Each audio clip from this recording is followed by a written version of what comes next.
I've lived in Vancouver for years now, and I see myself staying for many more. The city has tons to offer. I mean, if you wanted to hit the slopes, hit the beach, and the mall in the same day, you could do it. Not to mention it'd be gorgeous the whole time. We always look up the positives and how great a place can be before we decide to move there, but the only way to truly know if it's for you is to visit yourself. But since that may be tough right now, I wanted to help you out with your decision on if you should move to Vancouver. And I'll also leave my Vancouver playlist linked below. So let's take a look at these reasons.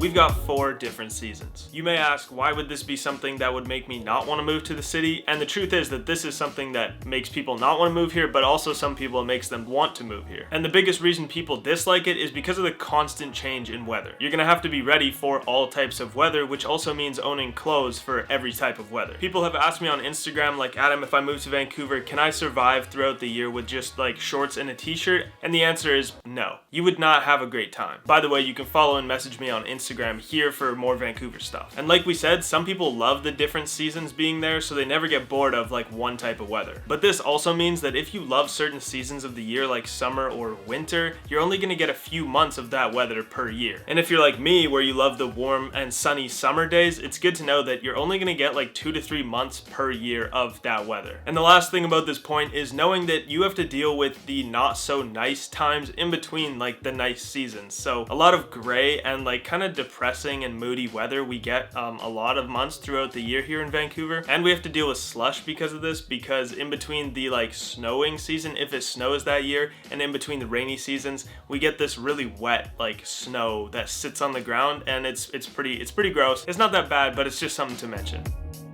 Reason number 2 is if you don't have the money. It may sound obvious, like don't move if you can't afford it, but it's relevant because Vancouver is an expensive city. You probably know that if you've seen some of my other videos, and it's also one of the most expensive in Canada. I wanted to mention this point because I know a lot of people sometimes, if you're from a different country or just somewhere else in Canada, if you want to move here and get a job here, it can be hard to get a job when you're not here at the time, like you can't go to the place physically. So a lot of people plan to move here and then get a job once they're actually here. And that's a totally valid thing to try. It's just good to know how much it's going to cost you to, you know, live off savings and just live in general while you're here before you can get a job. Because some people don't really look into how much it's going to cost, and then it's definitely a surprise, like an unpleasant surprise. I'll link a video of mine above and in the description below where I talk about and share how much I spent in a given week in Vancouver. One of my next Vancouver videos will specifically touch on what a lifestyle would look like if you only had $1,500 to spend per month, also a lifestyle if you had $5,000, and also a lifestyle if you had $10,000 to spend per month. So we can see kind of like what the difference is between those lifestyles depending on how much money you have. Make sure to subscribe and turn on the post notifications if you want to see that video. It's hard to say what the average person spends, but I'd say the average student is probably spending around $2,000 a month to rent plus all their expenses, probably even more, like $2,000 to $3,000. I have months where I spend $2,000 because I live like frugally, but I also share an apartment. There's just a bunch of variables that go into it, and I'll go more in depth in that next video. But in general, you could survive off $1,500 to $2,000. But if you do want to survive on that $1,500 a month, you know, it's not going to be easy. You're not going to have the nicest place, and you're probably, you know, eating like beans and rice for dinner and lunch and breakfast, stuff like that.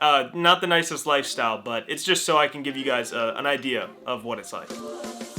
Number 3 is if you're an indoor person. This point really depends on who you are, like most of these points, but this one specifically because you could say, why does it matter where I live if I'm an indoor person? Because I'm just gonna spend most of my time indoors. And there's 2 main reasons for this, and one is, like we kind of just went over, it's an expensive city, so if you don't get out there and take advantage of like the gorgeous scenery and all the activities and outdoor just things you can do, then you're paying a pretty high premium just to hang out inside. I mean, one of the reasons it's so expensive here is because there's so many activities and so many things to do in this area. The living expenses are higher than normal, but the wage and the pay is actually about average, for Canada at least. So you want to make sure that you're actually using and taking advantage of, you know, what you're paying for. And secondly, Vancouver is known for being gray, like really gray throughout a lot of the year. And what this means is, like, if you're an indoor person and you don't get out in the summer when it's nice and bright and sunny, then you're kind of just going to be in the gray all the time. You have to make sure you get out in those summer months of the year, because people here know that they take advantage of it and get out there when it is sunny in those months, because after that it's going to be gray for a long time, you know, sometimes months in a row. I just wanted to mention one thing between these points, and that's that a lot of my viewers are not actually subscribed to the channel. So I just wanted to mention, if you guys do enjoy these videos or find them helpful at all, then consider subscribing. It would really help me out.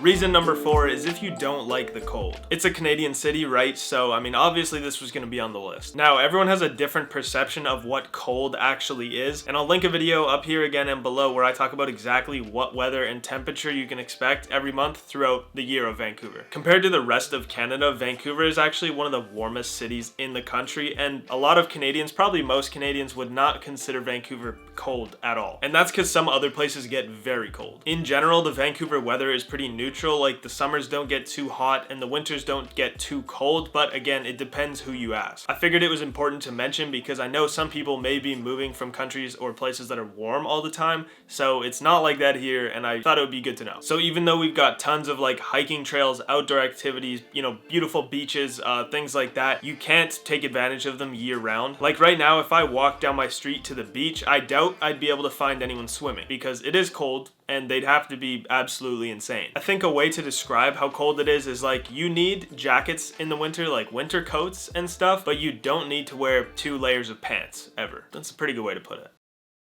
Number 5 is if you are racist. And this may seem like a serious point out of nowhere, and that's because it is a serious one. Racism exists really everywhere, and Vancouver is not an exception to that. But I'm also not saying there's a huge abundance of it here either. And truly, I can't speak on how much there is here myself because I'm not someone who knows from experience. My point here is that Vancouver is very multicultural, and that's a good thing. We want to keep it that way. We don't want more racism here at all. You know, we really want less of it. And like I said, I know that was a serious one, but I do get questions about that on Instagram and in the comment section, so I thought it would be good to address it. And since I do get asked a lot of questions, I get some of the same ones sometimes, so I figured I'd answer a few of the most frequent ones right now.